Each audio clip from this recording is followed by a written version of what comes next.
સર્વ મિત્રોને મારા જય શ્રી કૃષ્ણ, રાધે રાધે. આજે આપણે પુરુષોત્તમ માસનો 20મો અધ્યાય, જેમાં પુરુષોત્તમ માસ વિધિ વિધાન અને દાન ફળની અદ્ભુત કથા વાર્તાનું શ્રવણ કરીશું. સનાતન ધર્મમાં શાસ્ત્રો અને ગ્રંથોમાં સર્વ માસમાં ઉત્તમ માસ જો કોઈ હોય તો એ પુરુષોત્તમ માસ છે, જેને અધિક માસ તરીકે પણ ઓળખવામાં આવે છે. પુરુષોત્તમ માસ દરમિયાન પૂજા પાઠ, દાન અને સત્કર્મોને ખાસ મહત્વપૂર્ણ માનવામાં આવે છે.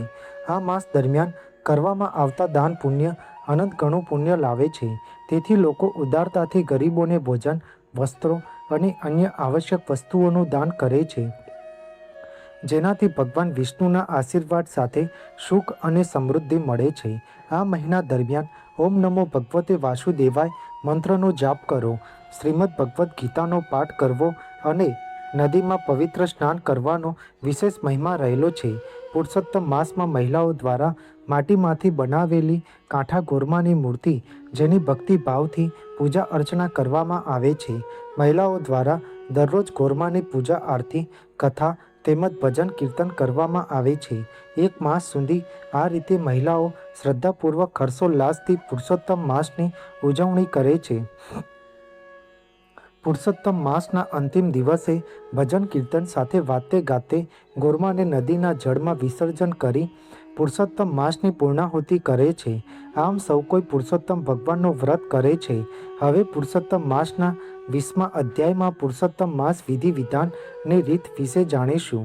સૂત પુરાણી બોલ્યા કે હે મુનિશ્રેષ્ઠો, દ્રઢ ધન્વાએ વાલ્મીકી ઋષિ પાસેથી પોતાના પૂર્વજન્મનો વૃત્તાંત સાંભળી પ્રશ્ન કર્યો કે હે ઋષિવર, મેં પૂર્વજન્મમાં તો પુરુષોત્તમ માસનું વ્રત કર્યું હતું, પણ આ જન્મમાં અત્યારે મને તે યાદ નથી.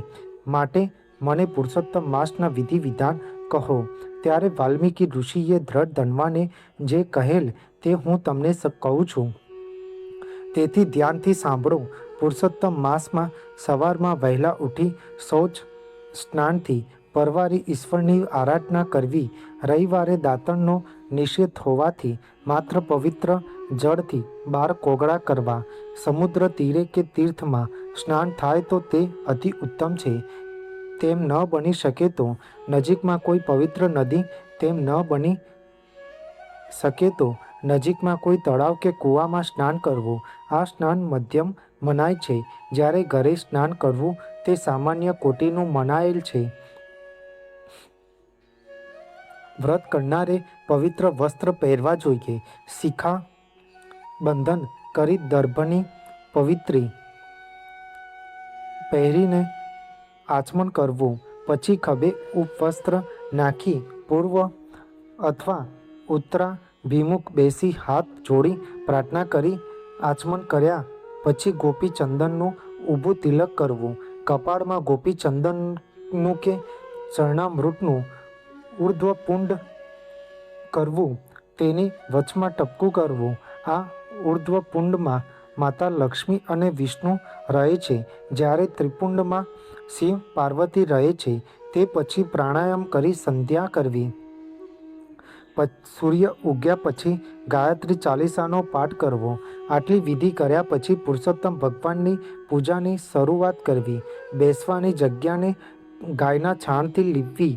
તેના ઉપર સોના, રૂપા, તાંબા કે માટીનો ઘડો મૂકવો.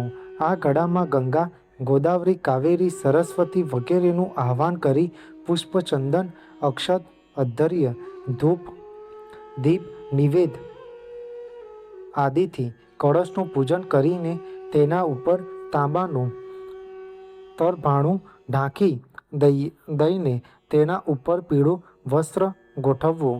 તેના ઉપર શ્રી હરિની ધાતુની મૂર્તિ ગોઠવવી. પછી ભક્તિભાવથી તેમની પૂજા કરવી. મનુષ્યના આયુષ્યનો કોઈ ભરોસો નથી. લક્ષ્મી ચંચળ છે. જુવાનીને ઓસરતા વાર નથી લાગતી. જીવને માયાનું બંધન છે. આ બધાને ચલાયમાન અને ક્ષણભંગુર સમજી ધર્મ પાલન કરી પ્રભુનું ધ્યાન કરવું જોઈએ. આ માસમાં થોડા ધનનું દાન કરવાથી પણ ઘણું પુણ્ય મળે છે.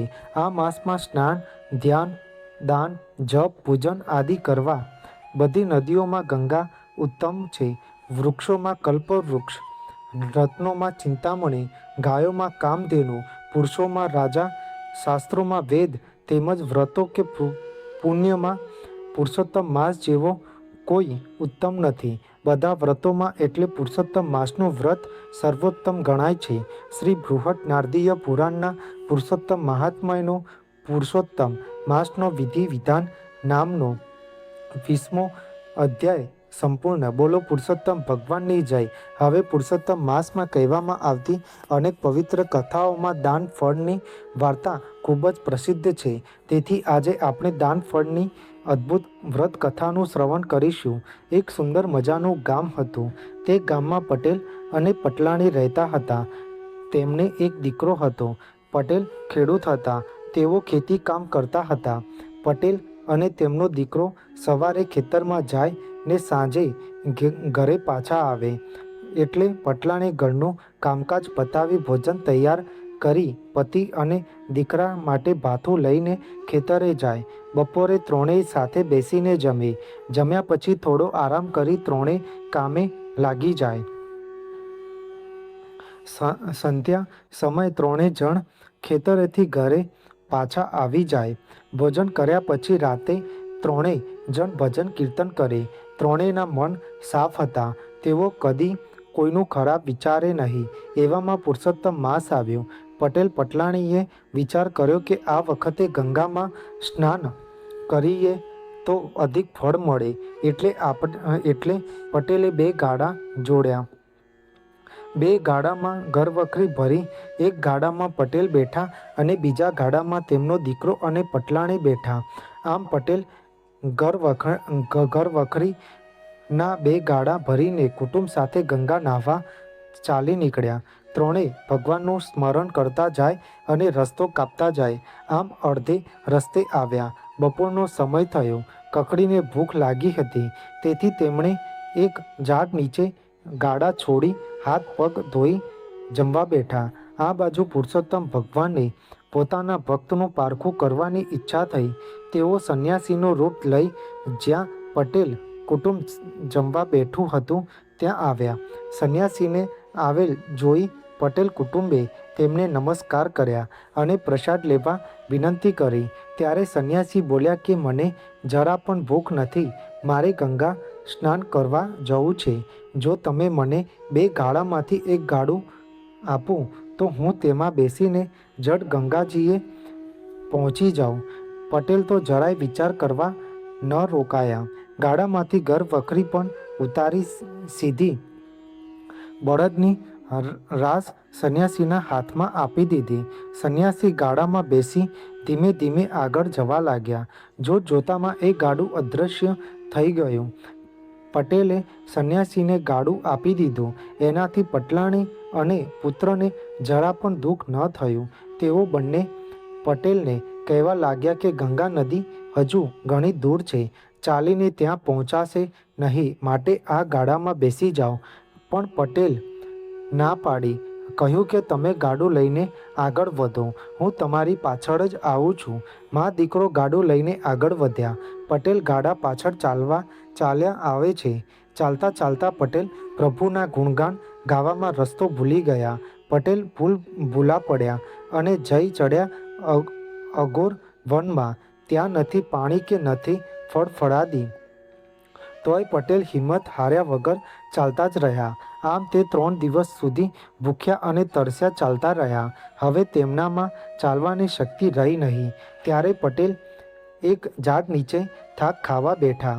ત્યાં તો ધબાક કરતું એક મોટું ફળ તેમની પાસે પડ્યું. ત્યારે પટેલ તે ફળને હાથમાં લઈને જોવા લાગ્યા. ભૂખ તો ઘણી લાગી હતી પણ અજાણ્યું ફળ ખવાય નહીં.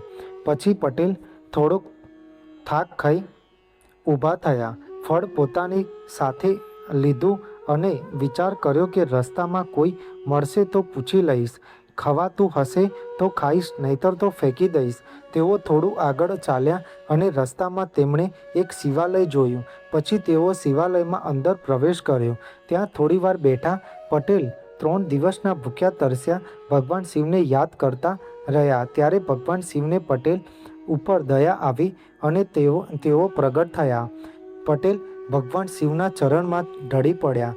ત્યારે ભગવાન શિવ પ્રસન્ન થઈ પટેલને કંઈ માંગવા કહ્યું. ત્યારે પટેલે જણાવ્યું કે હે ભોળાનાથ, હું 6 દિવસથી ભૂખ્યો તરસ્યો છું. તમે હા પાડો તો આ ફળ ખાઉં. ત્યારે ભગવાન શિવ બોલ્યા કે આ ફળ વિશે હું કંઈ જાણતો નથી. ચાલો આપણે વૈકુંઠમાં જઈ ભગવાન પુરુષોત્તમને પૂછીએ. ભગવાન શિવની ઈચ્છા પટેલને વૈકુંઠમાં દર્શન કરાવવાની હતી, એટલે ભગવાન શિવ પટેલને લઈને વૈકુંઠમાં આવ્યા. ત્યાં ભગવાન પુરુષોત્તમના દર્શન કરતાં જ પટેલ એકદમ તેમના ચરણોમાં ઢળી પડ્યા અને પૂછવા લાગ્યા કે હે પ્રભુ, આ ફળ ખાવું કે ન ખાવું? પટેલના ભોળપણ ઉપર ભગવાન પુરુષોત્તમ હસી પડ્યા અને પટેલને કહ્યું કે ભક્ત, આ ફળ છે. મહાપુણ્યશાળીને જ આ ફળ પ્રાપ્ત થાય છે, એટલે તું તારે મજેથી આ ફળ ખા. પછી પટેલે ફળ ખાધું. ફળ ખાતા જ 32 કોઠે દીવા થયા. ત્યાં જ પટેલની નજર પોતાના ગાડા ઉપર પડી. એની પાસે જ બીજું ગાડું પડ્યું હતું. તેમાં પટલાણી અને તેમનો દીકરો બેઠા હતા. પટેલે પ્રભુ સામે જોયું ત્યારે ભગવાન બોલ્યા કે હે ભક્ત, તે જરાય ખચકાટ વગર ગાડું મને આપી દીધું. તેના પુણ્ય ફળરૂપ તને અને તારા પરિવારને વૈકુંઠ દર્શનનો લાભ મળ્યો. હવે તારે વૈકુંઠમાં રહેવું છે કે પૃથ્વી ઉપર જવાની ઈચ્છા છે? ત્યારે પટેલ બોલ્યા કે હે પુરુષોત્તમ ભગવાન, મને અને મારા કુટુંબને હવે પૃથ્વી ઉપર જવું નથી. અમે તો વૈકુંઠમાં જ રહીશું. અમૃત માસે સ્નાન ધ્યાન કરે જે દાન, વૈકુંઠ સદેહે ભોગવે રહે સાથે ભગવાન. હે પુરુષોત્તમ ભગવાન, જેવા પટેલ પટલાણીને ફળ્યા તેવા કથા વાંચનાર સાંભળનાર સૌને ફળજો. બોલો પુરુષોત્તમ ભગવાનની જય. જે વ્યક્તિ સાચા મનથી ભગવાન પુરુષોત્તમનું વ્રત અને નિસ્વાર્થ ભાવે સેવા પૂજા કરે છે, તેની પુરુષોત્તમ ભગવાન સર્વ મનોકામના પૂર્ણ કરે છે. તમને મારી આ માહિતી સારી લાગી હોય અને કંઈક નવું જાણવા મળ્યું હોય તો મારી આ ચેનલને લાઇક, શેર, કોમેન્ટ અને સબસ્ક્રાઈબ કરજો, જેથી તમને મારા નવા વિડીયોની માહિતી મળતી રહે. સર્વને મારા જય સ્વામિનારાયણ. હર હર મહાદેવ.